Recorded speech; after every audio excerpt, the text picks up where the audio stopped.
A tener entonces una palabra de oración antes de abrir con el mensaje de esta mañana de sábado. Vamos a orar. Padre nuestro que estás en los cielos, santo, santo, santo es tu nombre, Señor. Amén. Señor, somos conscientes de que vivimos en el tiempo final. Los embates del enemigo, Señor, son fuertes. A donde quiera, Señor, ataca, Señor, contra la verdad. Es el propósito de Él, lo hemos escuchado, Señor, en la primera parte de este día, al estudiar tu palabra y las cosas que ocurren, Señor, para este tiempo. Es menester, Señor, advertir, alertar, Señor, a tu pueblo. Somos centinelas, Señor, tú los has puesto así, Señor, en esos lugares en los cuales tenemos que dar a conocer, Señor, las advertencias que tu palabra nos hace ver. A través, Señor, de la Santa Escritura y el don profético en esta hora, vamos a tocar un tema de mucha importancia, Padre. Permite que el Espíritu Santo pueda ser derramado sobre nosotros y que nuestra mente, nuestros ojos, nuestra atención esté centrada en el mensaje de este día.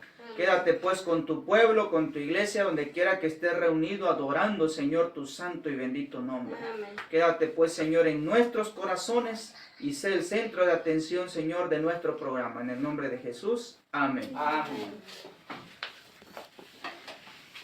Muy bien, hermanos, vamos a tener este mensaje en el cual hemos titulado El cambio teológico en el adventismo, ¿sí? Así como vemos allí,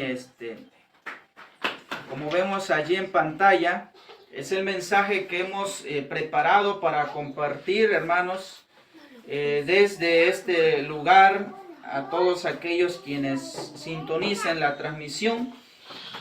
Tenemos entonces este tiempo en el cual estamos viviendo. Vivimos en medio de la controversia final, ¿sí? Estamos en la recta final de los embates del enemigo. Así que a través de la palabra de Dios vamos a leer lo que nos dice allá en el libro de Primera de Timoteo 4:1 y Segunda de Timoteo 4:3 y 4. La palabra de Dios nos habla sobre la predicción de la apostasía para este tiempo final. Si bien vemos, hermanos, los acontecimientos en medio de la naturaleza, nación contra nación, terremotos, maremotos, mucha destrucción manifestándose a través de la naturaleza nos está hablando también. Pero también no podemos dejar, hermanos, de pasar por alto lo que ha de ocurrir dentro del pueblo, del seno del pueblo de Dios. Lamentablemente tenemos que hablar sobre esta situación, pues también no es algún asunto nuevo, sino ya son cosas que a través de la historia vemos en los días de Isaías, en los días de Jeremías, en los días de Daniel. Lamentablemente el pueblo de Dios siempre ha inclinándose por la apostasía. La palabra del Señor a través del apóstol Pablo entonces nos dice en esta ocasión: pero el Espíritu dice claramente que en los postreros tiempos algunos apostatarán ¿de qué? De la fe, escuchando espíritus engañadores y a doctrina de demonios. En la segunda epístola de Timoteo dice: porque vendrán tiempos cuando no sufrirán la sana doctrina, sino que teniendo comezón de oír, se amontonarán maestros conforme a sus propias concupiscencias, y apartarán de la verdad el oído y se volverán ¿a qué se van a inclinar? Dice la palabra de Dios. Dice que se volverán a las fábulas. Esto es realmente de poner atención. La gravedad de las cosas que nos menciona aquí la Escritura es algo sorprendente, porque como decíamos hace un momento, esto ocurre ya en el seno de la iglesia, en el seno del pueblo de nuestro Dios. Cuando nosotros vemos la situación que hoy en día está pasando, vemos claramente cómo a través de los embates del enemigo, los engaños han penetrado. Sí, y claramente lo vemos hoy en día. Usted entra a las redes sociales y hay muchas evidencias en la falsa adoración, sí, en los eventos, en los campestres, en las reuniones grandes, vemos la presencia entonces de la grande apostasía. Pero la palabra del Señor va más allá, viene al punto entonces doctrinal también, y es allí a donde tenemos que ver claramente a donde ya no se está siguiendo la verdad. ¿Cuál ha sido el accionar de Dios cuando la verdad es rechazada? El Señor no puede permanecer allí en medio de ella. Entonces, teniendo la introducción de esta cita, vamos a avanzar al estudio de esta mañana. Y vamos a ver lo que dice ahora el espíritu de profecía allá en Mensajes Selectos, tomo 1, ¿sí? en el párrafo 3. Dice la palabra de Dios: el enemigo de las almas ha procurado introducir la suposición de que había de realizar una gran reforma entre los adventistas del séptimo día, y que esa reforma consistiría en renunciar a las doctrinas que están en pie como las columnas de nuestra fe. Aquí hay algo muy importante que tenemos que recalcar, queridos hermanos, querido hermano de la fe adventista. Desde cuando Dios dio las columnas de nuestra fe, que son objetivo del enemigo, de Satanás, de destruirlo, de derribarlo. Cuando nosotros vamos al don profético, allá en el libro El Otro Poder, en la página 30 en adelante, tenemos un capítulo exclusivo sobre los pilares de nuestra fe. ¿Quieres leer algo resumido? Puedes ir al capítulo 4 de Evento de los Últimos Días, en la página 44 y 45, y vamos a leer ahí los pilares de la fe que fueron dados desde 1844. Entonces, el enemigo ha metido la suposición que dentro de los adventistas se necesita una reforma.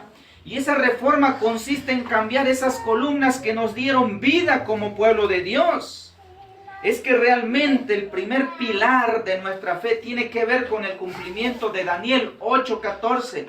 Las 2300 tardes y mañanas. El eje o el pilar central de nuestra fe tiene que ver con el santuario, hermanos. Entonces, el objetivo de Satanás es comenzar un proceso de reorganización. Si se efectuara esta forma, ¿qué resultaría? Los principios de verdad que Dios en su sabiduría ha dado a la iglesia remanente serían, dice, descartados, y por ende sería, dice, cambiada nuestra religión. Los principios fundamentales que han sostenido la obra durante los últimos 50 años, o sea, la sierva del Señor está escribiendo esto alrededor del año 1900, y ya había pasado un promedio de 50 años después de 1844, y se había sostenido la fe, hermanos, con arduo trabajo. Habían pioneros que hombro a hombro llevaban sobre ellos la responsabilidad de nuestra fe. Pero el diablo entonces, el objetivo que él siempre ha tenido es derribar la fe que Dios le ha dado a su iglesia, a su verdadero pueblo. Por eso, hermanos, coincido con algunos de nuestros hermanos adventistas que tenemos esta misma fe, en las cuales hemos dicho que la fe adventista es la verdad del verdadero pueblo de Dios que Dios ha dejado sobre esta tierra. Pero cuando esa verdad ha sido cambiada, aunque nos sigamos llamando adventistas del séptimo día, pero si en práctica, si en doctrina, legalmente no tenemos esos pilares, estaríamos nosotros prácticamente apostatando de la verdad, apostatando de la fe. Por eso dice lo siguiente en las letras en rojo: se escribirían, este iba a ser el actuar de Satanás, se escribirían libros de una nueva orientación. Y vean lo terrible lo que ocurriría. Se introduciría un sistema de filosofía intelectual. Por eso el apóstol Pablo habla en el último tiempo que la gente tendría comezón de escuchar fábulas, filosofías humanas, razonamiento humano. Y me llama la atención la última parte de esta cita, lo que está en verde. Dice la palabra de Dios que tenemos una verdad que no admite transigencia. No repudiaremos todo lo que no está en armonía con esa verdad. Qué interesante pregunta hace allí la palabra de Dios. Nuestra verdad no necesita ser enmendada, ni necesita ser quitada. La verdad se dio completa. No necesitamos más que esa verdad. Por eso la palabra de Dios dice, santifícanos en tu verdad, pues tu palabra es la verdad. ¿Qué más verdad necesitamos nosotros que la que ya ha sido revelada a través del Espíritu Santo? Reveló entonces la Biblia, reveló el don profético. El mismo Espíritu Santo reveló entonces esas dos herramientas importantes que ahora nosotros tenemos como adventistas en este último tiempo. El engaño del enemigo entonces iba a ser tratar de cambiar, pues él lo ha querido hacer siempre. En el libro de Daniel 7 dice que a través de sus agentes humanos intentaría cambiar los tiempos y la ley. Y él no descansa. Sus engaños, queridos hermanos, se van poniendo entonces en sintonía al tiempo en el cual nosotros estamos viviendo. Y noten lo que dice la siguiente cita. El plan de Satanás es debilitar, ¿qué dice allí? ¿Cuál es el plan de Satanás? Dice la siguiente cita, es debilitar la fe del pueblo de Dios en los testimonios. Y vean cuál es el curso a seguir, cuál es el proceso entonces que continuará haciendo, porque no se quedará solo de brazos cruzados de debilitar la fe, sino que sigue el escepticismo respecto a los puntos vitales de nuestra fe. Posteriormente los pilares de nuestra posición. Después la duda hacia las sagradas escrituras. Y luego la marcha descendente hacia la perdición. Evento de los últimos días y testimonios para los ministros. Usted puede leer esta cita tan interesante. La palabra de nuestro Dios dice que este es el proceder del apóstata de la fe. Cuando una persona es entrampada por el enemigo, comienza dudando de los pilares. Comienza siendo una persona que pone entonces en juicio la misma escritura. Y luego entonces está declarado ir hacia la perdición. Entonces Satanás hoy en día está trabajando de esta forma para debilitar al pueblo de Dios. Por eso aquí viene el consejo divino. ¿Cuál es el consejo que Dios nos da? Dice Joya de los Testimonios, tomo 1. Hay en la iglesia algunos que necesitan aferrarse a las columnas de nuestra fe, asentarse y hallar roca firme para su fundamento, en vez de flotar sobre la superficie de la emoción y moverse gracias a los impulsos. ¿Qué es lo que está ocurriendo hoy? Hay gente que viene a la iglesia por emoción. Sí, hay gente que muchas veces está pasando por problemas difíciles y entonces cuando no encuentra otra salida, escucha algo de la palabra de Dios, lo conmueve y viene y simple y sencillamente por esta situación que vive lo hace acercarse, pero posteriormente las cosas se tranquilizan y vuelve a las andadas. Entonces, hermanos, Dios no quiere que estemos aquí amontonados en multitud. Lo que Dios quiere es calidad en nuestra vida como cristianos. Hay una cita del espíritu de profecía donde la sierva del Señor menciona que Él preferiría tener a 6 personas bien definidas que a 60 que simplemente digan ser del pueblo de Dios. Entonces la palabra del Señor menciona que el enemigo, al ver esta situación, trabaja en esta condición. Ahora, ¿recuerda usted lo que leímos allí en el libro de mensajes selectos? ¿Qué es lo que iba a hacer el enemigo? Pues aquí entonces existe un libro, que ahí está el inglés, y ahí está el español, la traducción. Es escrito por el hermano o el pastor Ever Edgar Douglas, ¿sí? Allí mismo en ese libro él cuenta, ¿sí?, la situación que le tocó ver. ¿Quién fue Ever Edgar Douglas? Para los años 1955 en adelante, este pastor, ¿sí?, formó parte de la comisión, ¿sí?, que la Conferencia General tenía para poder redactar lo que hoy en día nosotros conocemos como el comentario bíblico adventista. Yo creo que más de uno de nosotros hemos leído el comentario bíblico adventista. Pues el pastor Ever Edgar Douglas estaba en la comisión de esos hermanos que hacían entonces estos ejemplares, revisaban estos ejemplares. En esos años, cuando él le toca estar allí, entonces ocurre lo que él redacta en este libro. Y el título de este libro es interesante: Cuando nuestra iglesia se dividió. Preguntas sobre doctrinas, ¿sí?, que fue entonces publicada en el año 1957. No sé cuántos de los que ahora nos escuchan, ¿sí?, ya usted nacía en el año 1955 o 57. ¿Cuántos de nosotros ya éramos adventistas para esos años? La gran parte o parte de ella, ¿sí?, y me incluyo, ni siquiera habíamos nacido para esos años. Y ya el enemigo entonces estaba atentando contra la fe que Dios nos ha dado.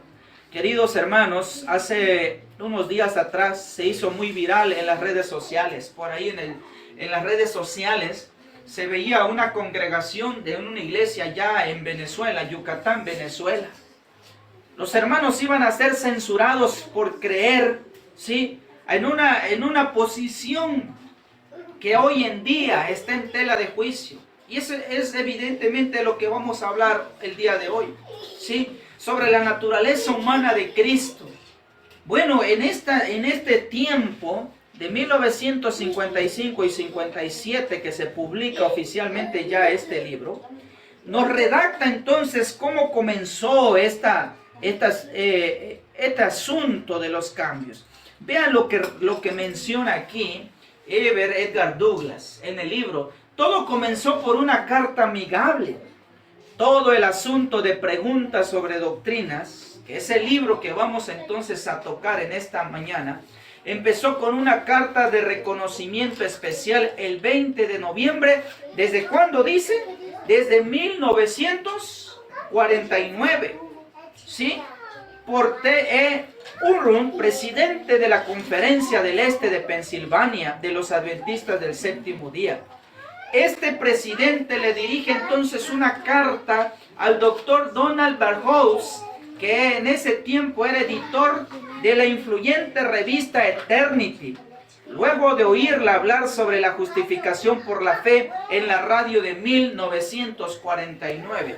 ¿Qué había ocurrido? Pues este evangélico Donald Barhouse, en su radio, él predicó sobre la justificación por la fe.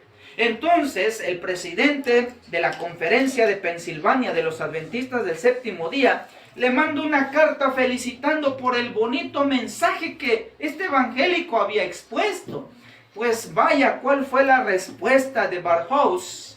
Bueno, dice que Urun, sin embargo, se adentró con varios intercambios de cartas, o sea, no solamente fue una. En una de ellas adjuntó, vean qué hizo este adventista, el camino a Cristo, declarando el carácter evangélico de la doctrina adventista. ¿Y cómo le respondió Barhouse? Barhouse contraatacó en un artículo de la revista Eternity sobre cómo leer libros religiosos declarando que el camino a Cristo, cómo lo catalogó el camino a Cristo, que era falso en todos los aspectos, llevando la marca de la falsificación desde la primera página. Él también argumentó que el camino a Cristo promovía el universalismo. Y voy a leer el párrafo de abajo. Otro hilo estaba siendo tejido en el gran cuadro cuando Churlen, en inglés, jefe del comité de la revisión de la Biblia, la referencia Scofield, escribió un editorial en enero de 1955 en su revista Nuestra Esperanza, declaró erradamente que los adventistas del séptimo día niegan la deidad de Cristo y que menospreciamos la persona y el trabajo de Cristo. Basó la última declaración en el hecho de que alguna de nuestra literatura usaba frase del participio de nuestra naturaleza pecaminosa y caída. Noten cuál fue la situación que se presentó entonces a través de esto. Queridos hermanos, yo no sé si tú conozcas o sepas que existe un libro que se llama Preguntas sobre Doctrinas. ¿Sí? Lo tenemos nosotros aquí en casa. Voy a pedir de favor que me lo pasen, ¿sí? Para que veamos entonces esta situación. Aquí tenemos en casa, hemos conseguido a través de la agencia publicadora de aquí de México, Preguntas sobre Doctrinas. Esto es lo que vamos a ver, porque el surgimiento de esto se da a través de un intercambio de cartas, como dice allí este libro, ¿sí? De comentarios sobre el tema de la justificación por la fe. Este predicador evangélico, hermanos, no le gustó para nada nuestra posición que la sierva del Señor redacta en el camino a Cristo. ¿Y por qué no le gustó, hermanos? ¿Por qué catalogó al adventismo prácticamente como una secta? Porque era lo que hacía este Barjous. Y vamos a ver lo que dice el camino a Cristo. Vean, esto es lo que dice el camino a Cristo. Hay dos errores contra los cuales los hijos de Dios, particularmente los que apenas han comenzado a confiar en su gracia, deben guardarse en forma especial. Primero, ¿qué dice allí? En el cual ya se ha insistido, es el de fijarnos en nuestras propias obras, confiando en algo que podamos hacer para ponernos en armonía con Dios. El que está procurando llegar a ser santo mediante sus esfuerzos por observar la ley, está procurando una imposibilidad. Vean, este es el primer argumento que hay hoy en día dentro de algunos cristianos. Aquel que dice que por sus propias obras va a guardar la ley de Dios, ¿qué va a ocurrir con él? Va a fracasar. Porque solos no podemos hacerlo. Necesitamos ¿a quién? Necesitamos a Cristo. Bueno, ¿cuál es el segundo error? Hay otro grupo que dice esto. El error opuesto y no menos peligroso consiste en sostener que la fe en Cristo exime a los hombres. ¿De qué exime a los hombres? Que guardar la ley de Dios, y que en vista de que solo por la fe llegamos a ser participantes de la gracia de Cristo, nuestras obras no tienen nada que ver con nuestra redención. Bueno, el otro grupo de personas dice lo siguiente, que hoy ya no necesitamos ley, que hoy en día nosotros vivimos ¿bajo qué? Bajo la gracia. Estos son los dos errores que hoy podemos ver dentro del cristianismo. Por eso esto no le agradó nada a este evangélico, ¿sí? Barjous, porque los evangélicos, ¿qué creen?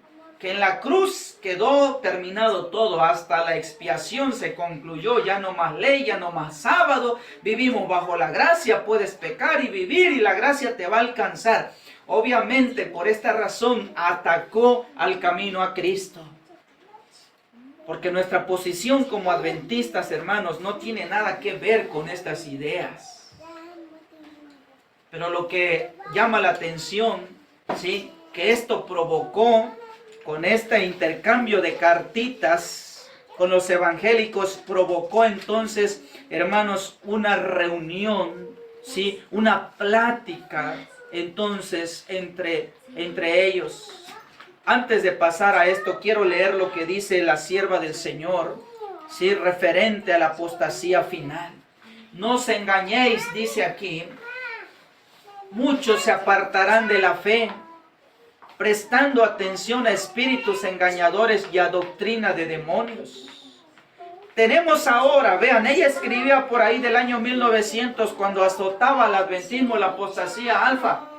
Tenemos ahora delante de nosotros el alfa de este peligro, pero la omega será de una naturaleza, dice, asombrosísima. Mensaje selecto, tomo 1. La palabra del Señor a través del espíritu de profecía alertaba entonces, hermanos, a esta generación. Los movimientos, los cambios que iban a ocurrir dentro del seno del pueblo de Dios, hermanos, iban a ser impresionantes. Y allí les muestro la evidencia de esta revista, ¿sí?, adventista del año 1977, cómo el escritor de este artículo advertía a la iglesia, hermanos, sobre la apostasía que vendría, la apostasía entonces omega. Y ahí redacta entonces, usted puede ver allí la traducción, alrededor de 13 puntos interesantes. No los voy a leer todos, pero usted lo puede ver allí en pantalla. Los principios a atacar de la verdad que Dios ha dado a su iglesia remanente serían descartados. La verdad sería criticada, desdeñada y ridiculizada. Número 4, nuestra religión sería cambiada. ¿Sí? Esto iba a ocurrir dentro del pueblo de Dios. El adventismo escribía esto en octubre del año 1977. Y si te das cuenta, querido hermano, está tocando los puntos que leímos en mensajes selectos. Había para ese tiempo todavía entonces algunos predicadores, algunos pastores adventistas, hermanos, que todavía sostenían las verdades y advertían la palabra de Dios. Y allí entonces describe el resto de los puntos. El punto 9, una filosofía despojará al pueblo de su experiencia pasada, dándole lugar a una falsa ciencia. Un sistema de filosofía intelectual sería introducida, dice el punto 8. Y la palabra del Señor entonces, hermanos, a través de estos hombres, ¿sí?, que todavía entonces sostenían las verdades, advertían para lo que hoy nosotros estamos viviendo. Entonces se da esta plática. Sigue relatando este libro que describe Edgar Douglas, que una persona más se le sumó al doctor Barhouse. Ahora entra en la historia Walter Martin, un joven investigador con una reputación en el mundo evangélico como especialista en sectas no cristianas y como uno de los editores consultores de Barhouse en la revista Eternity. ¿Quién fue entonces Walter Martin? Walter Martin se dedicaba entonces, hermanos, a confrontar a las iglesias de ese tiempo, año 1955. Y él debatía contra los líderes religiosos y les demostraba que su iglesia no era más que una secta. Y escribía artículos en contra de algunas organizaciones religiosas, considerándolas como sectas. Entonces Barhouse y Walter Martin se unen, hermanos, para venir y debatir contra los adventistas de ese tiempo. Entonces el adventismo preparó su defensa también y puso delante de estos dos a 3 de sus mejores teólogos considerados de ese tiempo. Estamos hablando entonces de estos 3, que lo leemos ahí en ese mismo libro que redacta Edgar Douglas. Estaban entonces R.A. Anderson, ¿sí? Fue un respetado predicador y un evangelista en la gran escala. Sus predicaciones se volvieron una experiencia en la cima de la montaña. Durante los años 50 fue editor de la revista Ministry, ¿sí? Estaba también W.E. Reed. Se sabía sus lenguajes bíblicos y fue un administrativo de la iglesia sumamente respetado y valorado, ¿sí? El siguiente fue Leighton Fromm. Era bien conocido dentro de los círculos cristianos como un incansable investigador. Sus mayores contribuciones fue la fe profética de nuestros padres y la fe condicionalista de nuestros padres. Yo creo que, hermanos, estos tres supuestamente eran los que iban a debatir contra el evangélico Barjos y contra Walter Martin, ¿sí? Para defender nuestra fe, nuestros pilares de nuestra fe. Para ese tiempo ya se encontraba retirado, ¿sí? Un pastor también, ¿sí? Milton L. Andreasen, quien solicitó a la organización el tener la oportunidad de poder defender nuestra fe y debatir contra estos dos que venían, hermanos, contra la fe adventista. Algo que si tú lees entonces en lo que tenemos de los datos de M.L. Andreasen, ¿sí? Podemos ver que no se le permitió. Incluso este libro redacta si la solicitud que M.L. Andreasen hizo, hermanos, a la conferencia para poder él defender la fe que teníamos como adventistas. Pero trajeron entonces a estos tres, dijeron para ese momento que con ellos tres bastaba y sobraba para defender nuestras verdades. Y ahí están entonces, hermanos, los que tenemos en pantalla, los adventistas arminianos, así los clasificó entonces en la redacción que nos da Edgar Douglas, ¿sí? sobre estos de tres personas, los que iban a defender nuestra fe como adventistas. ¿Qué ocurrió, hermanos? Lo que ocurrió fue un desastre, una desgracia, ¿sí? Allí podemos ahora ver cómo quedó entonces versus evangélicos calvinistas contra adventistas arminianos. 3 contra 2 o 2 contra 3. Y aquí lo que vamos a ver a continuación realmente es lo preocupante. Porque a raíz de esta plática se hicieron grandes cambios dentro de la doctrina adventista que hasta hoy perduran. Y podemos ver a los teólogos de este tiempo, ¿sí? Y voy a nombrarlos porque evidentemente han hecho público, hermanos, su posición que ellos defienden y lo que legalmente está establecido hoy en día en el adventismo. Por eso algunos miembros de iglesia lo vemos mal, pero tu voz y tu voto no cuenta porque oficialmente, hermanos, eso está acentuado desde 1955, publicado en 1957 con el libro Preguntas sobre Doctrinas. Y todo esto que vamos a ver aquí lo vas a escuchar, ¿sí? En las guías de estudio, en las revistas adventistas actuales, por medio de teólogos como Rubén Bullón, como Félix Cortés, ¿sí? Que defienden entonces esta posición cambiada. Y la palabra de Dios dice claramente que esto iba a ocurrir. Y cuando nosotros nos dejamos guiar por estos teólogos que tienen entonces, hermanos, estas doctrinas, es impresionante. Ahí está la edición en inglés, Preguntas sobre Doctrinas, y lo que nosotros podemos tener o conseguir en español. Avanzamos entonces. ¿Cuál era la diferencia entre los calvinistas evangélicos y los arminianos adventistas? Ellos sostenían, los calvinistas, la depravación total, todos somos pecadores. Mientras que los adventistas, pecadores los que transgreden la ley de Dios. Los calvinistas, no hay victoria. El hombre no puede dejar de pecar por ningún medio. El adventismo sostenía, sí hay victoria. Por la sangre de Cristo el hombre puede dejar de pecar. Esto es lo que oficialmente nosotros creemos como adventistas desde los pioneros. Una elección incondicional, unos elegidos para ser salvos, otros no.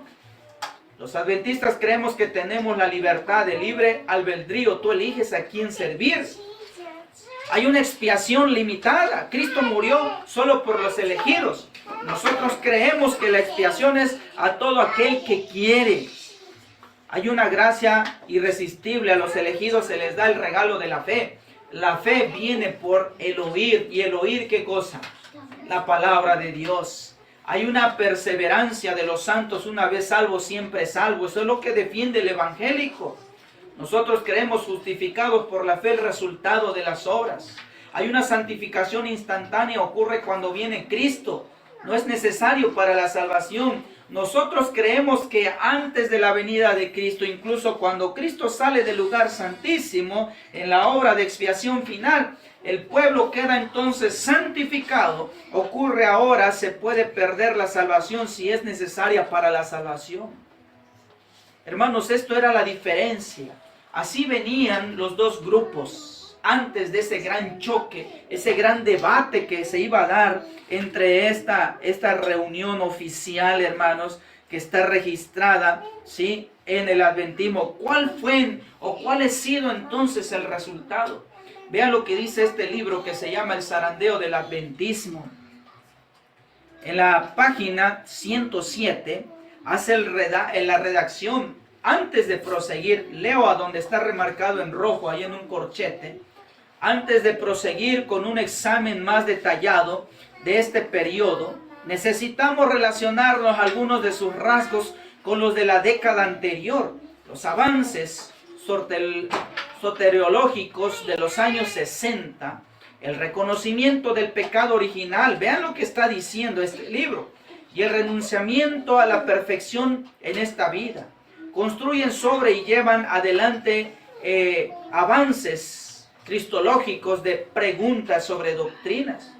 Pero en la década de los 60 constituye también un avance sobre preguntas sobre doctrinas que decididamente tenía también su sabor perfeccionista. En esta década se repudia el perfeccionismo y se sigue la cristología de preguntas sobre doctrina hasta llegar a algunas implicaciones soteriológicas importantes. ¿Cuál fue la posición entonces que se comenzó a vivir y a tomar? Dice que se comenzó a entender o aceptar sobre la famosa doctrina católica del pecado original. Para llegar a las conclusiones que vamos a ver a continuación, se tuvo que dejar a un lado los principios que teníamos como adventistas del séptimo día. Lo que defendieron nuestros pioneros, lo que enseñaba entonces, hermanos, la palabra de Dios, lamentablemente fue modificado.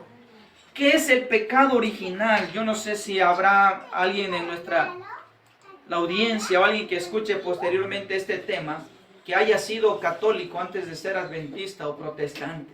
Pero el pecado original, ¿qué es el pecado original? Miren, página oficial del catolicismo. Esto es la enciclopedia católica. Dice que el pecado original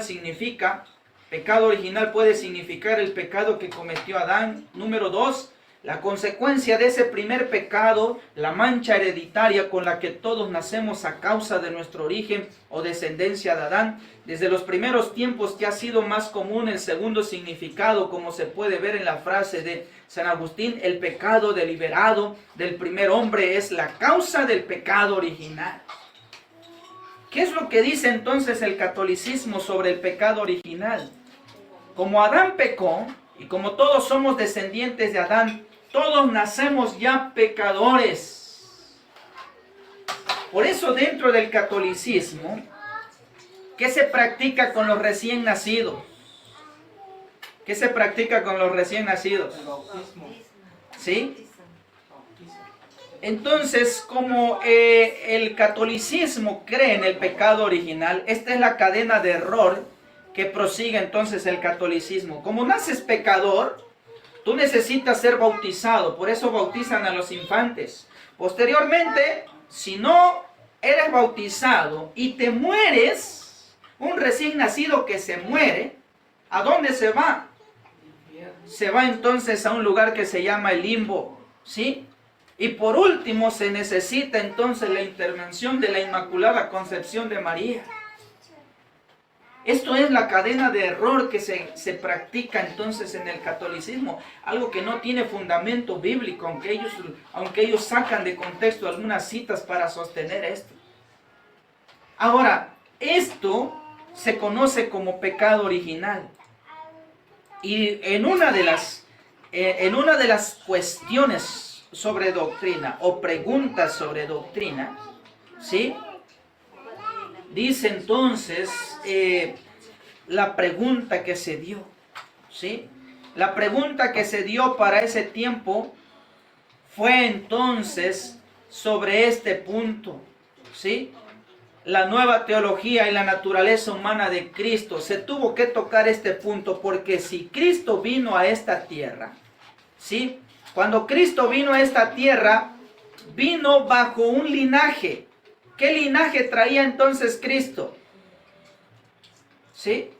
Voy a entonces poner en pantalla algunas de las cosas que el adventismo, considerado como adventismo tradicional, ¿sí?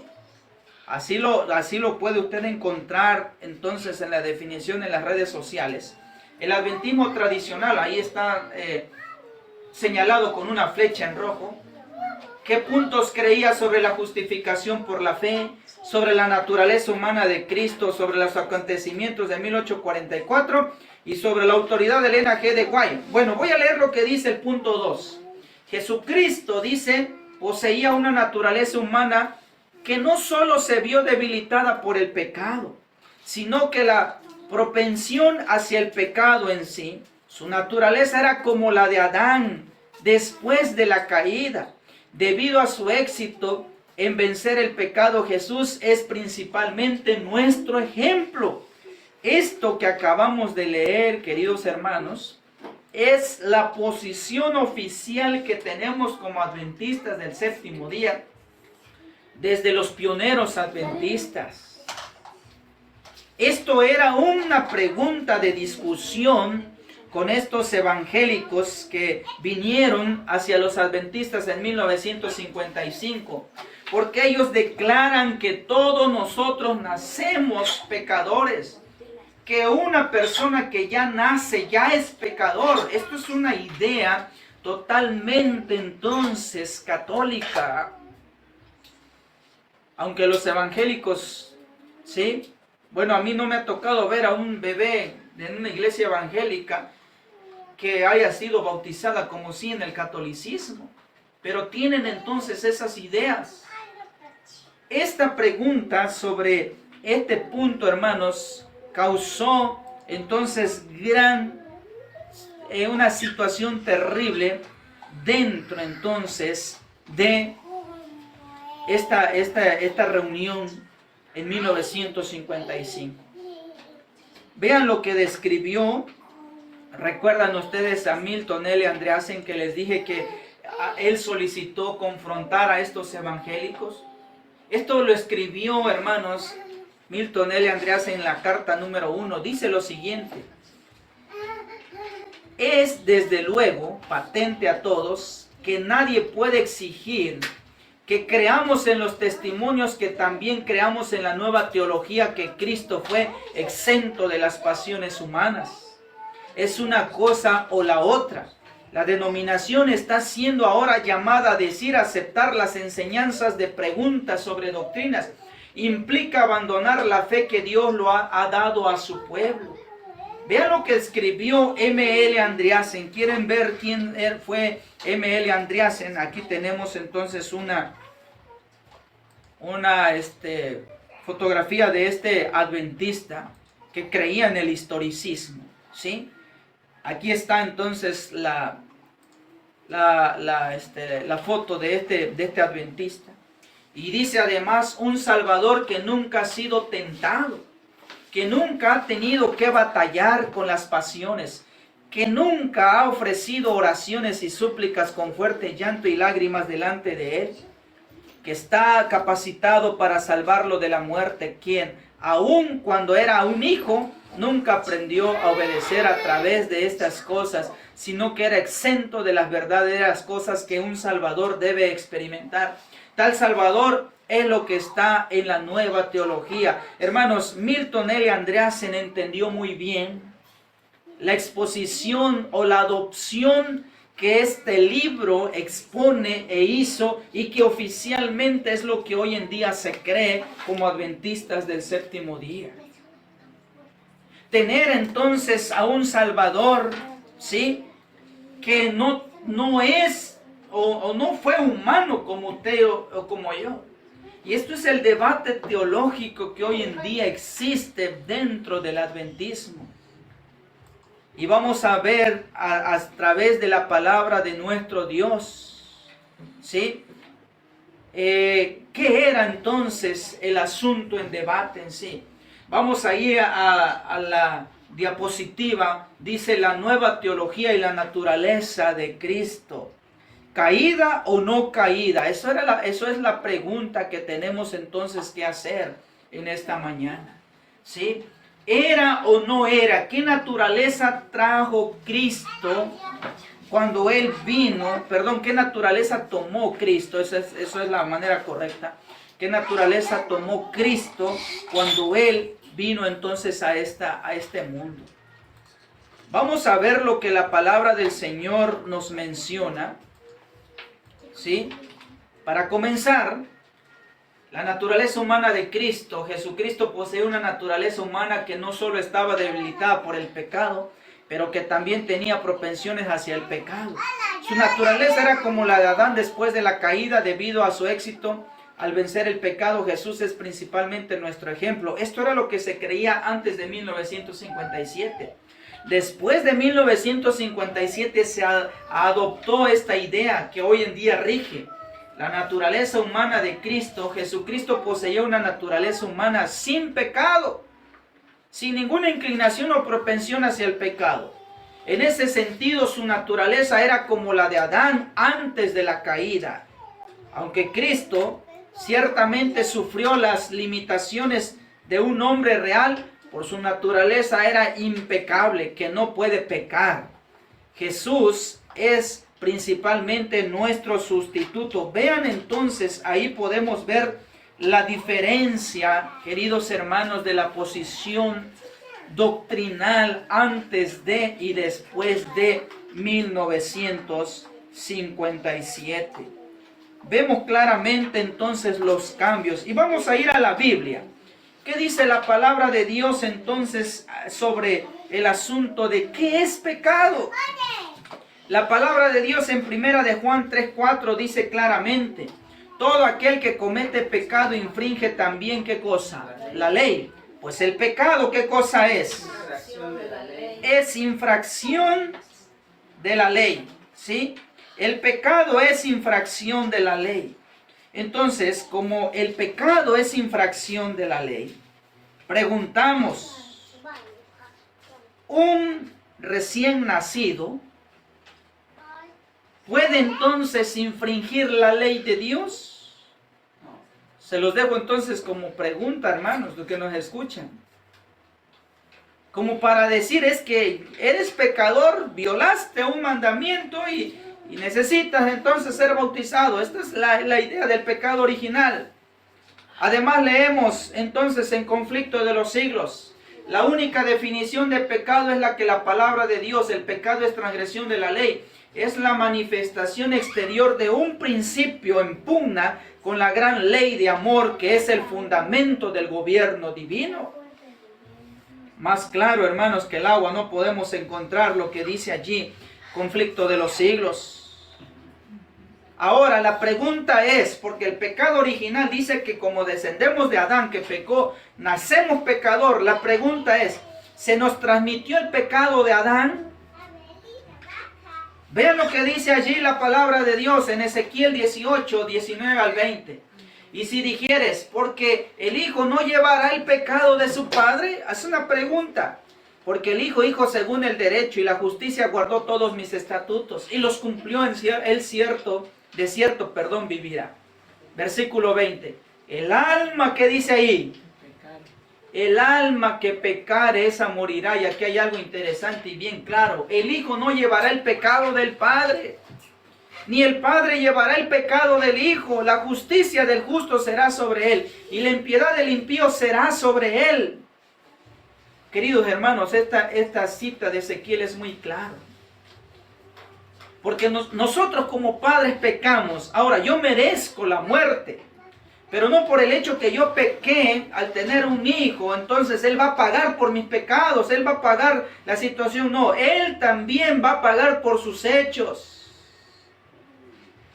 O sea que si nuestros padres hicieron lo malo, no por el hecho de hacer lo malo voy a seguir el ejemplo. Yo como hijo tengo entonces la posibilidad en Cristo Jesús de cortar entonces esa cadena que se viene dando. Si mi abuelo pecaba, mataba, mi padre también mataba, bueno, yo como hijo y nieto voy a decir, si ellos mataron, porque ellos no también, yo también voy a matar.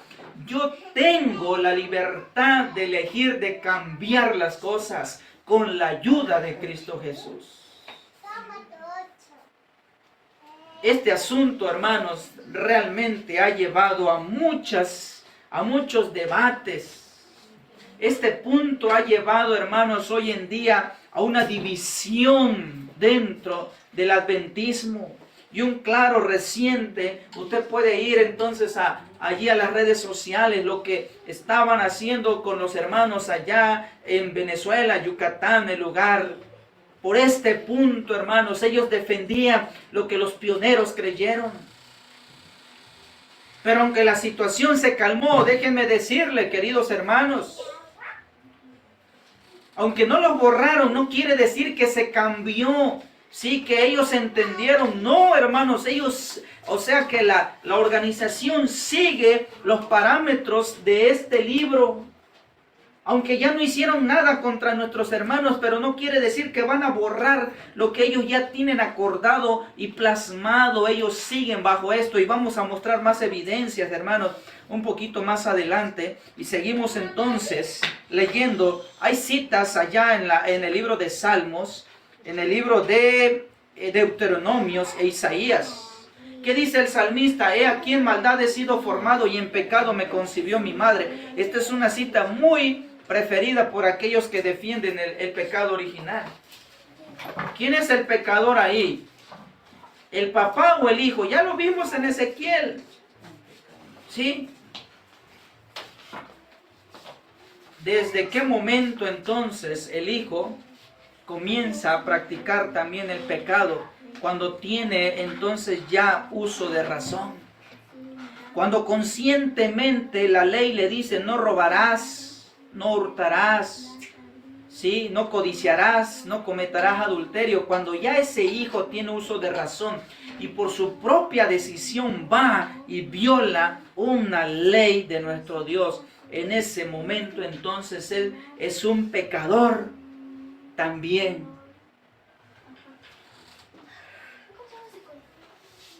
En el libro de Isaías capítulo 7 versículo 16. Porque antes de que el niño sepa desechar lo malo, ahí está lo que les estoy diciendo. Y escoger lo bueno, la tierra de los reyes que tú temes serán abandonadas. O sea que el Señor ponía como un margen de tiempo a su pueblo, entre el tiempo que el niño, el recién nacido, llega a tener uso de razonamiento. Deuteronomio 1:39, y vuestros niños de los cuales dijisteis que servirían de botín, y de vuestros hijos que no saben hoy lo bueno ni lo malo, ellos estarán allá y ellos le daré y ellos heredarán. Entonces, ¿se imaginan cómo condenar a un recién nacido si ni siquiera él sabe que está haciendo algo malo? Sería un Dios injusto. ¿Cómo castigar a alguien que no conoce entonces, hermanos, él no tiene entonces ese razonamiento de comprender entre lo bueno y lo malo? Ahora, la palabra de nuestro Dios menciona en el libro de Hebreos. Vayamos a Hebreos capítulo 2, versículos 14 al 18. Vean lo que dice aquí la palabra del Señor. Así que por cuanto los hijos participaron de carne y sangre, Él también participó de lo mismo. Está hablando de Cristo. Para destruir por medio de la muerte al que tenía el imperio de la muerte, pero esto es el diablo. y librar a todos los que por el temor de muerte estaban duramente toda la vida sujetos a servidumbre. Porque ciertamente no socorrió a los ángeles, sino que socorrió a la descendencia de Abraham, por lo cual debía ser en todo semejante a sus hermanos, para venir a ser misericordioso y fiel sumo sacerdote en lo que a Dios se refiere, para expiar los pecados del pueblo. Por en cuanto él mismo padeció siendo tentado, es poderoso para socorrer a los que son tentados. O sea que si estaba el plan de redención para rescatar al ser humano, tenía que venir a alguien con la misma tendencia, con la misma naturaleza humana caída, para poder vencer al pecado, para demostrar que con la ayuda de Dios se puede hacer, hermanos, y por eso no había otra forma por la cual Cristo viniera a este mundo si no era con nuestra misma naturaleza. Vean lo que dice entonces a partir de esta diapositiva, lo que dice la sierva del Señor en el espíritu de profecía. La palabra de Dios a través del don profético menciona ahora estas citas. Bueno, antes de pasar, ahí está la genealogía de Cristo. ¿Cuál es la genealogía de Cristo? Desde David hasta José. ¿Sí? Tuvo que tomar entonces un linaje, porque se hizo humano como nosotros. Bueno, ahora sí pasamos al don profético. Mensajes Selectos, tomo 1, página 299, capítulo 35. A veces varía mucho en las páginas, difieren las ediciones de los libros. Tentado en todo se titula La impecable naturaleza de Cristo. ¿Qué dice allí? Al tomar sobre sí la naturaleza del hombre en su condición caída, Cristo no participó de su pecado en lo más mínimo. Estuvo sujeto a flaquezas, debilidades que rodean al hombre. Hermanos, fue de carne y hueso como usted y como yo. Esta cita es clara. Leemos otra por si no nos queda claro. Aunque no tenía ninguna mancha de pecado en su carácter, condescendió en relacionar nuestra naturaleza humana caída con su divinidad. Al tomar sobre sí mismo la humanidad, honró a la humanidad al tomar nuestra naturaleza caída. Aunque Él es un ser divino, Él no tomó ventaja de su divinidad. Se despojó de todo, hermanos. Tomó nuestra naturaleza caída, tuvo las mismas tentaciones que un hombre pecador ha tenido en esta tierra. Por eso, con mucha razón, el profeta Isaías relata, hermanos, si hay alguien que te entiende, te comprende en tu momento de cuando estás triste, cuando has caído en pecado y necesitas ayuda, es Cristo Jesús, el Cordero de Dios que fue inmolado. Él sabe qué es ser tentado, hermanos. Cuando la tentación viene sobre nosotros y pedimos ayuda, hermanos, Él sabe lo que usted y yo sentimos porque Él sufrió las mismas tentaciones y logró vencer. Es ahí a donde se despliega entonces la posición que el último remanente habrá tenido la santidad y vencido al pecado. Eso es la obra de Cristo que hará entonces al finalizar, hermanos, la obra de expiación. Porque Él no puede venir a quitar pecados cuando Él venga por segunda vez. Para eso existe la obra de expiación allá en el cielo. Si no, hermanos, ¿de qué sirve tener a un abogado allá en el cielo? Cuando Cristo salga del lugar santísimo, hermanos, no es que inmediatamente Él viene. Tiene que pasar el pueblo de Dios el gran tiempo de angustia, ya sin intercesor. Entonces, ¿cómo es que se sostienen? Porque han sido santificados, han sido sellados, hermanos. Más adelante vamos a leer una cita del libro de Maranata, hermanos. Qué contundente es esta cita. Él no viene a borrar pecados. Él no viene a quitarte tus pecados. Vamos a leer lo que dice entonces Deseado de todas las gentes, página 87, otra cita más. En la parte de abajo dice así: a pesar de que los pecados de un mundo culpable pesaban sobre Cristo, a pesar de la humillación que implicaba, el tomar sobre sí nuestra naturaleza caída, la voz del cielo declaró: Hijo del Eterno. Tomó nuestra naturaleza caída.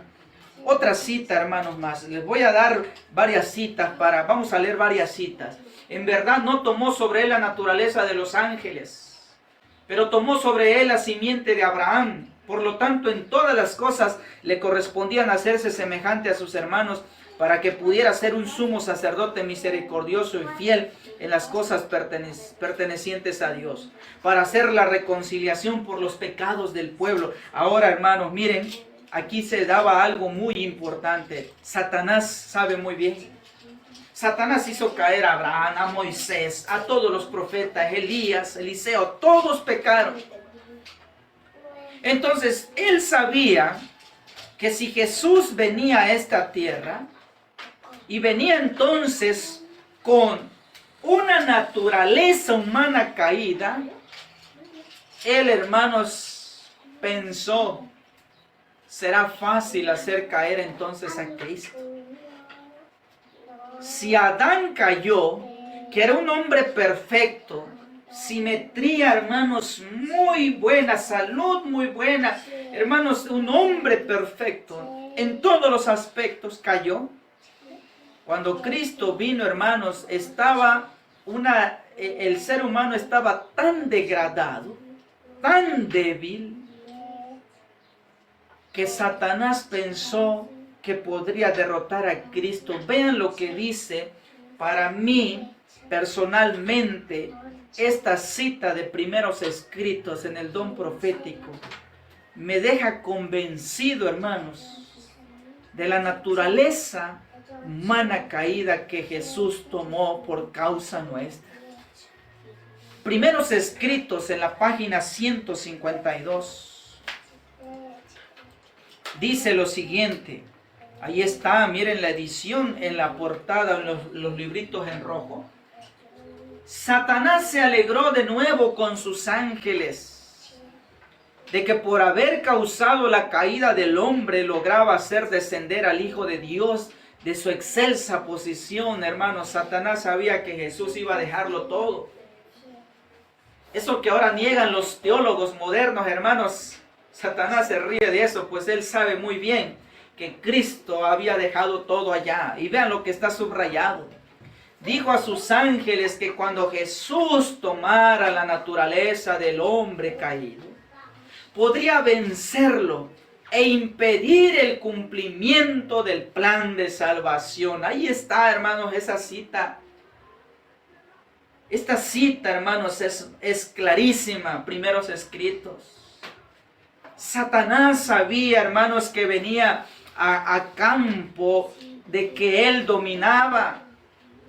Es como en un asunto del deporte, cuando hay juegos eliminatorios y hay un juego en casa de uno primero de ellos y después va al otro. Regularmente el juego de vuelta, donde va a estar entonces de local, se sienten más animados porque está en su territorio, está con su gente, está con su público, y la presión que meten, hermanos, la gente entonces hace que muchas veces el contrincante, hermanos, pierda.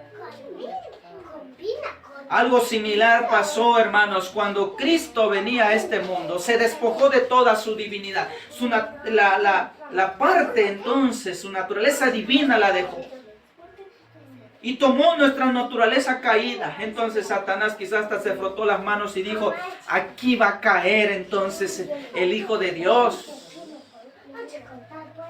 Débil, sí, degradada la humanidad. ¿Qué fuerza podía tener Cristo?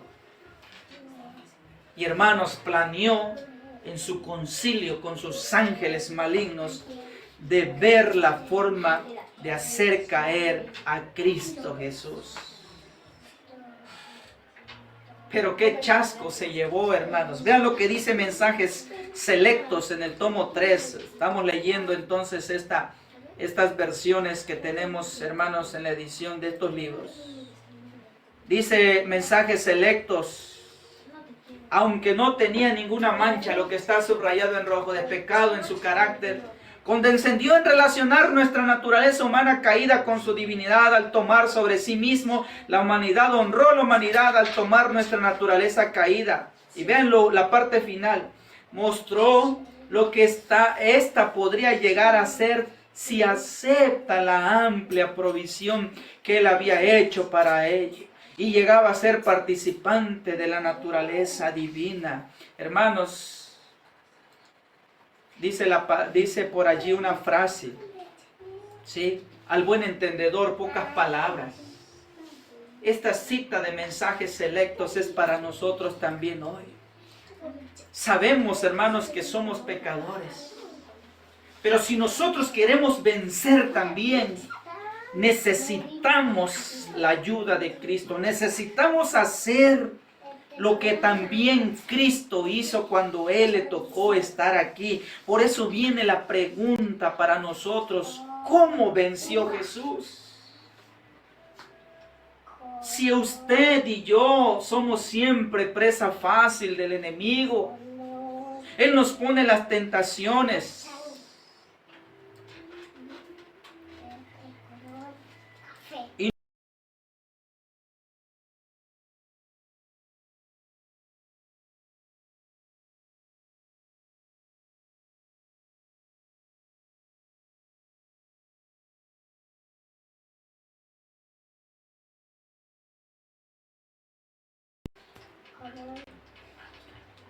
¿Cómo podemos hacer entonces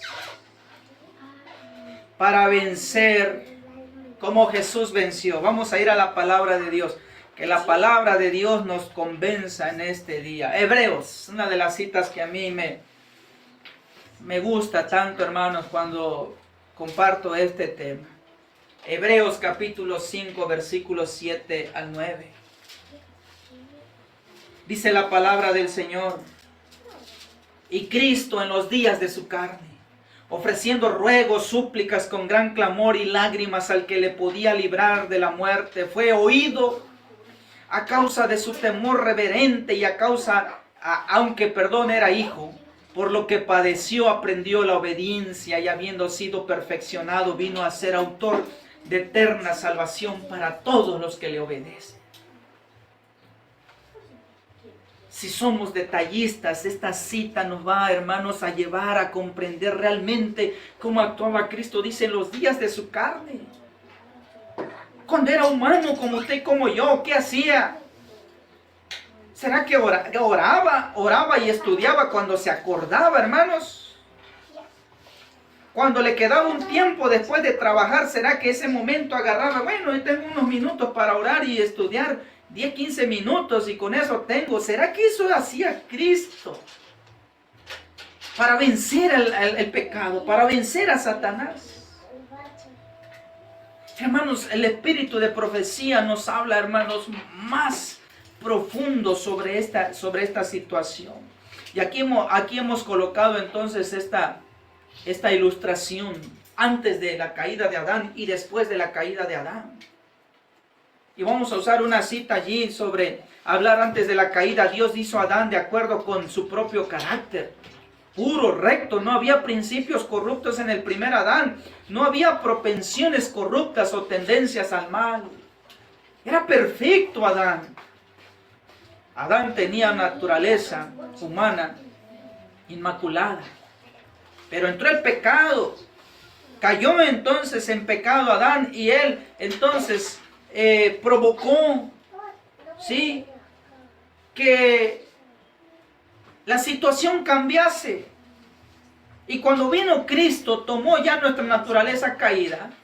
Dice aquí, deseado de todas las gentes, con profundo interés, la madre de Jesús miraba el desarrollo de sus facultades y contemplaba la perfección de su carácter. ¿Qué iba consiguiendo Cristo?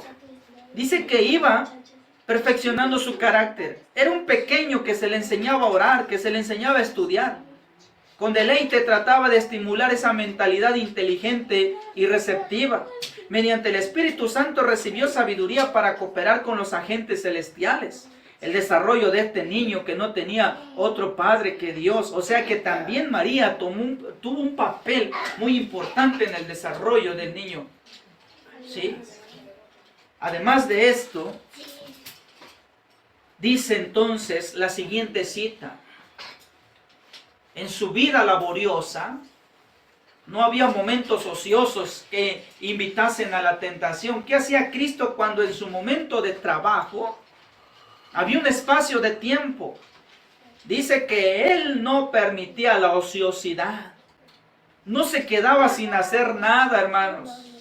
No había horas vacías que preparasen el camino para las compañías corruptas. En cuanto le era posible, cerraba la puerta al tentador. Ni la ganancia, ni el placer, ni los aplausos, ni la censura podían inducirle al consentir en un acto pecaminoso. Era sabio para discernir el mal y fuerte para resistirlo. Esto hacía Cristo con su naturaleza caída. Él sabía que tenía la naturaleza caída del hombre. Por eso Él no se iba a dar el lujo de que ya tiene un tiempo. Ya trabajé mucho, estoy cansado.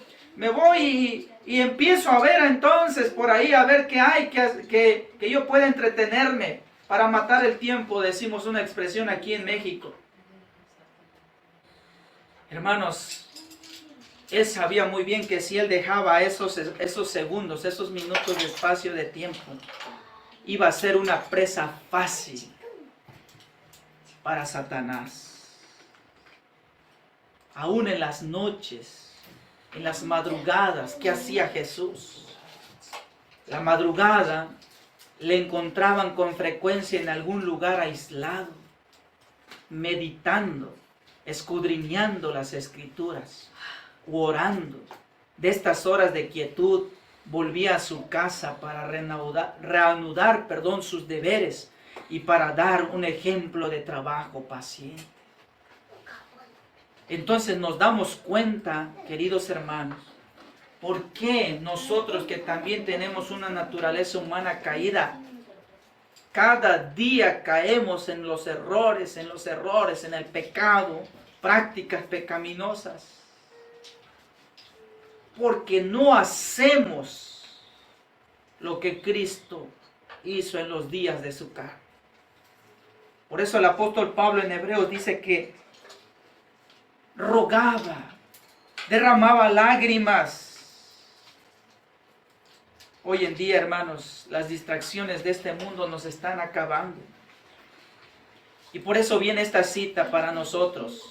Así como Cristo hizo, así podremos nosotros, deseado de todas las gentes, resistir la tentación y obligar a Satanás a alejarse. Jesús venció por la sumisión a Dios y a la fe en Él. Y mediante el apóstol nos dice, someteos pues a Dios, resistid al diablo y de vosotros huirá. En la parte final que está subrayado dice que Satanás tiembla y huye del alma más débil que busca refugio en ese nombre todopoderoso que es en Cristo Jesús. Esta es la clave para nosotros hoy, hermanos. El proceso a seguir si hemos pecado, pues vayamos a un arrepentimiento, abogado tenemos, y si ya no queremos seguir practicando la pecaminosidad, aquí está la clave. La palabra de Dios es claro, tanto en la Biblia y en el espíritu de profecía. Someteos pues a Dios y el diablo huirá de nosotros. Si yo soy el más débil, hermanos, pero cuando ese hombre más débil va a refugiarse en Cristo, el diablo, hermanos, huye de la presencia de Cristo Jesús. ¿Podemos vencer el pecado como Jesús venció?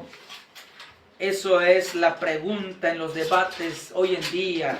En la teología moderna dice que no. Usted puede buscarlo, hermanos, allá en las redes sociales. No lo podemos compartir, hermanos, por los videos tienen derecho de autor y entonces al subir esto también a las plataformas no los limitan. Pero usted puede checar, usted puede ver por usted mismo, lo que estamos entonces, hermanos, aquí compartiéndolo. La palabra de nuestro Dios dice lo siguiente: en nuestra propia fortaleza nos es imposible negarnos a los clamores de nuestra naturaleza caída. Entonces, ¿qué debemos de hacer?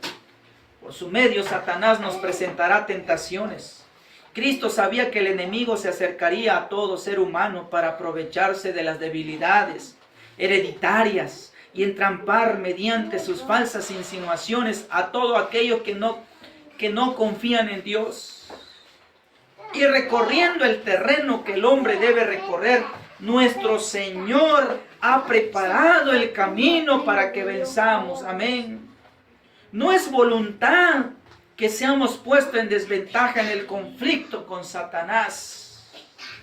Deseado de todas las gentes, página 98, párrafo 1. No olvide entonces esa cita, hermanos. Podemos vencer con la ayuda de Cristo. Él nos ha dado el claro ejemplo. La clave está en la obediencia a la ley de Dios. Por eso Él lo dijo: Él no vino a abrogar la ley, sino la vino a cumplir. Y quiero entonces avanzar mostrando lo que dice el libro de Maranata. Esta cita es contundente. Cuando Cristo venga, Él no viene entonces a quitar pecados. Eso se debió de haber limpiado entonces, hermanos, en la obra de expiación que hace hoy en día en el cielo. Cuando Él venga, no hará para limpiarnos de nuestros pecados, quitar los defectos de carácter o curarnos de las flaquezas de nuestro temperamento, disposición. Vean lo que dice el siguiente párrafo: cuando venga el Señor, los que son santos seguirán siendo santos. Lo dice el libro de Apocalipsis. Los que han conservado su cuerpo y espíritu en pureza, santificación y honra recibirán el toque final de la inmortalidad. Bueno, ¿qué es lo que viene a hacer? Dice el apóstol Pablo, aquello que nos va a transformar en un abrir y cerrar de ojos. Quitar este cuerpo inmortal y colocar la inmortalidad. Por eso el séptimo pilar de la fe adventista es muy claro: no hay inmortalidad para el impío, pero los justos, inmundos y no santificados permanecerán así para siempre. No se hará en su favor ninguna obra que elimine sus defectos y les dé un carácter santo. Y vean lo que dice en la última parte: el refinador no se sentará entonces para proseguir su proceso de refinación y quitar sus pecados y su corrupción. Todo esto, ¿cuándo se vio de haber hecho? Todo esto debe hacerse en las horas del tiempo de gracia. Ahora debe realizarse esta obra, dice, en nosotros.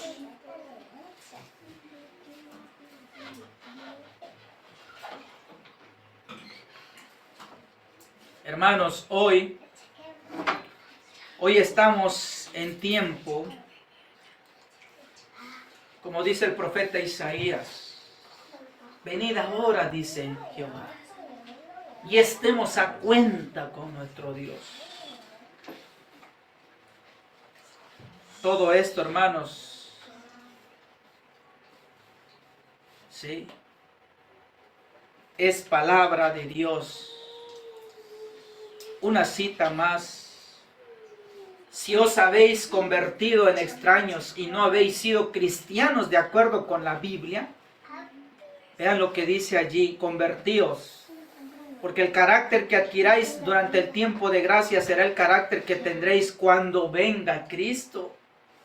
Lo que está subrayado, los rasgos de carácter que cultivéis en la vida, no serán cambiados por la muerte ni por la resurrección. Saldréis de la tumba con la misma disposición que manifestasteis en vuestro hogar, en la sociedad. Jesús no cambia nuestro carácter al venir. La obra de transformación debe hacerse cuando, dice allí, ahora.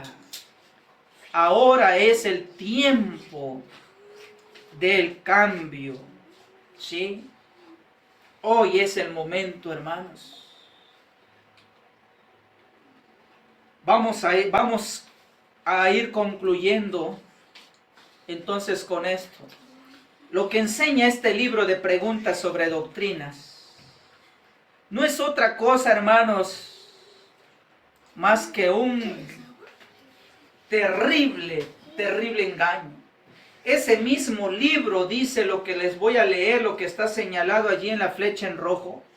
Es fácil que Preguntas sobre Doctrina se merezca el título de ser el libro más divisivo de la historia del adventismo del séptimo día. Libro publicado para contribuir y llevar paz entre el adventismo y el protestantismo. Ahí está, hermanos. El protestantismo conservador, su publicación supuso un alejamiento y una separación prolongados para las facciones adventistas que cristalizaron en torno a él. Y hoy en día, hermanos, estamos padeciendo. Lo que este libro enseña y publica es realmente lo que hoy el adventismo como corporación, como empresa, porque eso es lo que se ha convertido. Hermanos, hoy en día sostiene y enseña. Y voy entonces, hermanos, a leer parte de lo que este libro menciona sobre la naturaleza humana de Cristo. Voy a avanzar, pues el tiempo nos está ganando. Vean lo que dice allí sobre este libro, en la parte de abajo, ¿sí? Estoy leyendo allí la introducción de la edición anotada. Ahí está la página 15. El asunto más problemático en la parte de abajo, con el que tuvieron que lidiar los adventistas, fue la naturaleza humana de Cristo. El tema era problemático, porque los evangélicos calvinistas con los que trataban creían que si Cristo tuvo una naturaleza pecaminosa, entonces necesariamente tuvo que ser un pecador, y si fue un pecador, entonces no podría ser un salvador. ¡Ah, qué tremendo, hermanos, esta situación!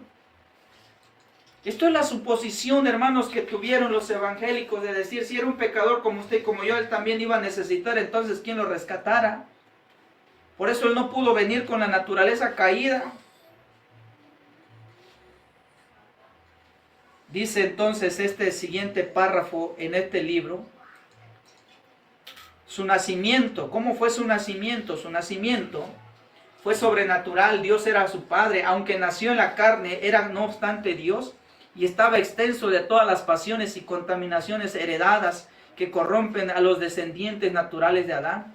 Era sin pecado, no solo en conducta externa, sino en su naturaleza misma. Entonces, este libro, hermanos, menciona y sostiene que la naturaleza de Cristo nunca fue caída, como sí lo mencionó el libro del Espíritu de Profecía. Entonces, ¿a quién le vamos a creer? ¿A un libro inspirado por el Espíritu Santo, al don profético, o un libro inspirado por Satanás, hermanos?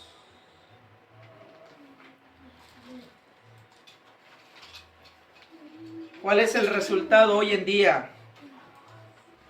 Esto es, vean, ahí está, folleto de estudio, de la guía de estudio de escuela sabática, la edición del mensaje de Hebreos.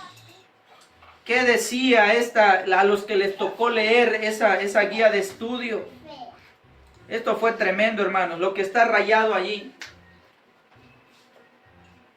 No obstante, dice lo que está en corchetes, dice, no obstante, Hebreos también afirma que Jesús era diferente de nosotros con respecto al pecado. En primer lugar, Jesús no cometió ningún pecado. Lo que está subrayado dice, en segundo lugar, Jesús tenía una naturaleza humana que era santa. Ahí está, hermanos. La teología adventista hoy en día, hermanos, enseña que Jesús no vino con una naturaleza humana caída. Ahí lo está usted leyendo, ahí está en pantalla lo que dice o enseñó esta guía de estudio. ¿Quién redactó esta guía de estudio? ¿Sí?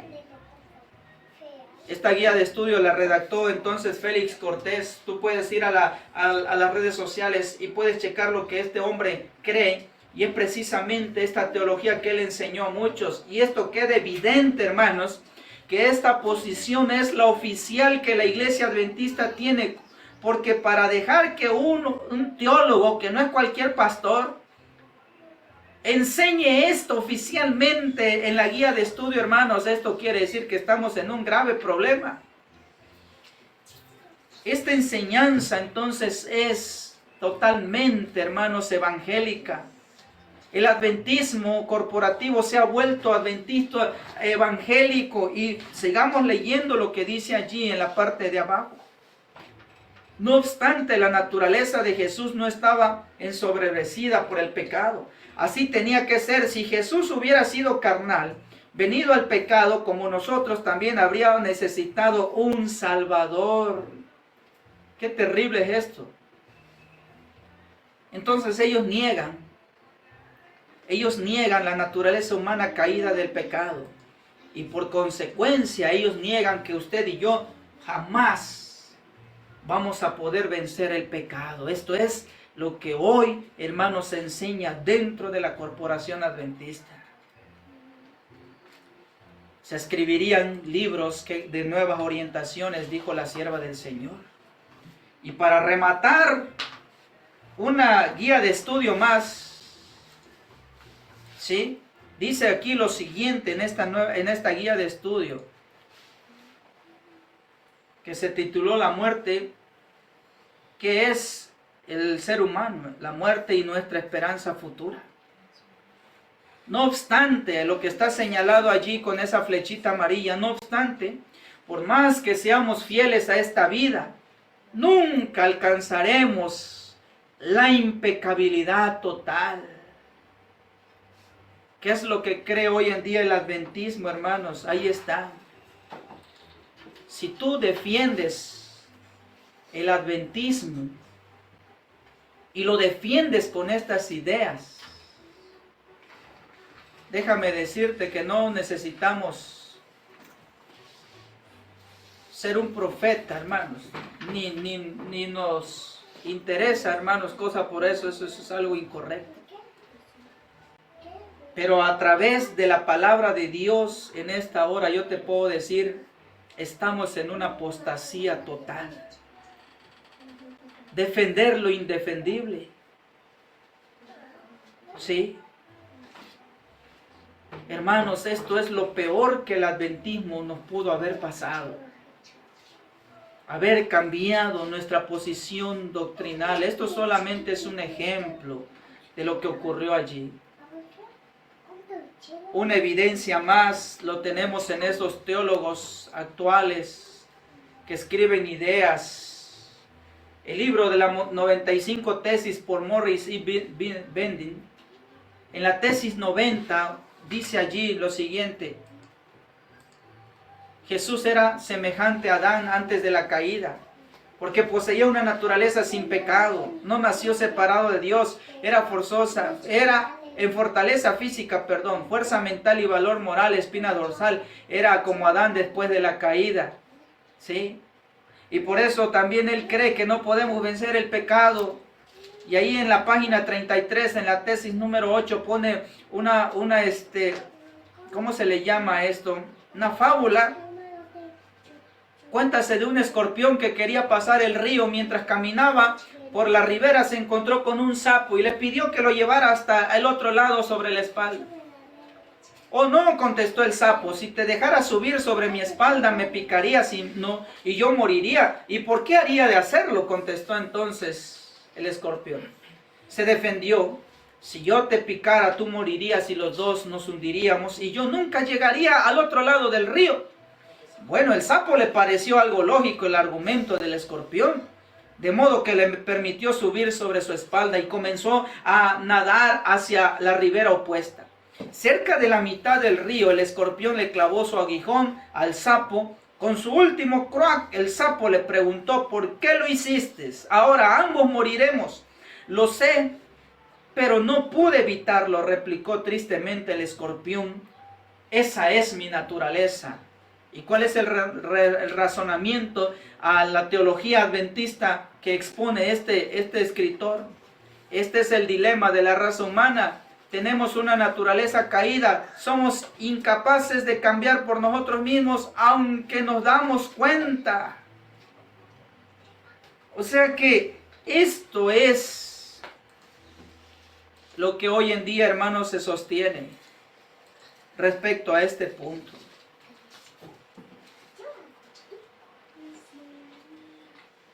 ¿Cuál es entonces, hermanos, Con esto vamos a concluir. ¿Cuál es la cadena del error entonces en el adventismo? Primeramente se introdujo estas cosas.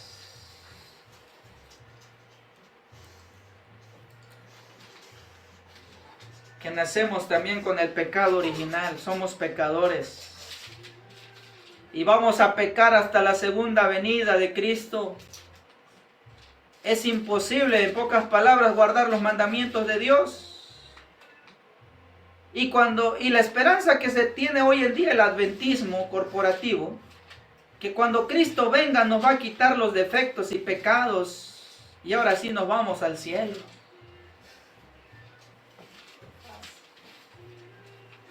Hermanos, si esto es así, si Cristo viene a hacer todo eso, ¿sí? ¿Para qué entonces Él está en el cielo efectuando la expiación? El juicio investigador que creemos. Lamentablemente, si usted se levanta y levanta la voz para defender los principios,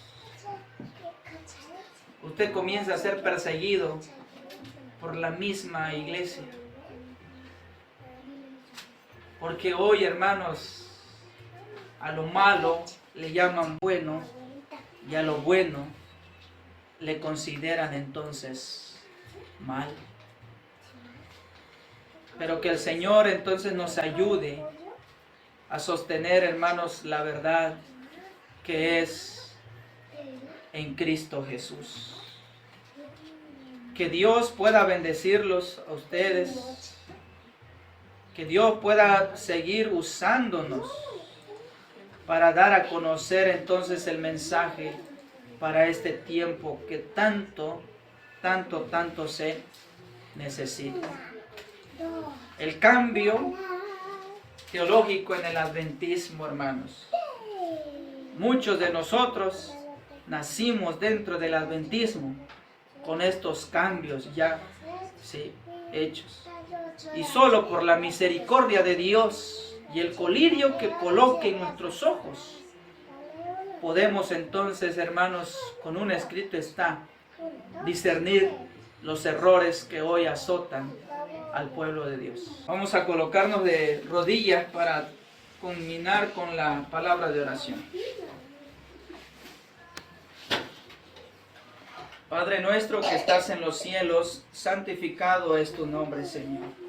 Gracias te damos porque nos das la oportunidad, querido Padre, en este tiempo tan difícil, de tanto engaño, poder a través de tu palabra inspirada discernir los embates del enemigo. Te pedimos, Señor, que así como nosotros sabemos que hay muchos hijos tuyos en esta tierra que están buscando también las verdades, tú puedas despertar a tus hijos, querido Padre, para que juntos podamos proclamar, Señor, al mundo la verdad presente. Bendice, Señor, a tu iglesia donde está reunido en este día. Es momento de despertar, que todas esas distracciones que Satanás nos ha puesto puedan ser hechas a un lado y retomemos la verdadera armadura del cristiano. Bajo un escrito está, bajo una así dice Jehová, la ley y el testimonio. Podamos defender las verdades que hoy en día han penetrado en el seno de tu pueblo, Señor. Danos, Señor, esa fe, danos ese valor para plantarnos delante del error y predicando las verdades, Señor, vamos a desenmascarar el error que Satanás ha, Señor, metido dentro de tu iglesia. Bendice pues, Señor, a los presentes, a los que han escuchado, a los que escucharán posteriormente. Que el Espíritu Santo les dirija, Señor, para escuchar las verdades eternas. Quédate con nosotros en este día tan especial de día sábado. Que sea de bendición para nosotros, Señor, poder estar en comunión contigo. Ayúdanos, Señor, a estar bajo la sombra de tus alas. Ayúdanos a estar, Señor, contigo para que el diablo huya de nosotros. Amén. Y podamos resistir las tentaciones. En tus manos ponemos nuestras vidas, nuestra salud, nuestro ser eterno. En el nombre de Jesús te lo pedimos. Amén, Señor.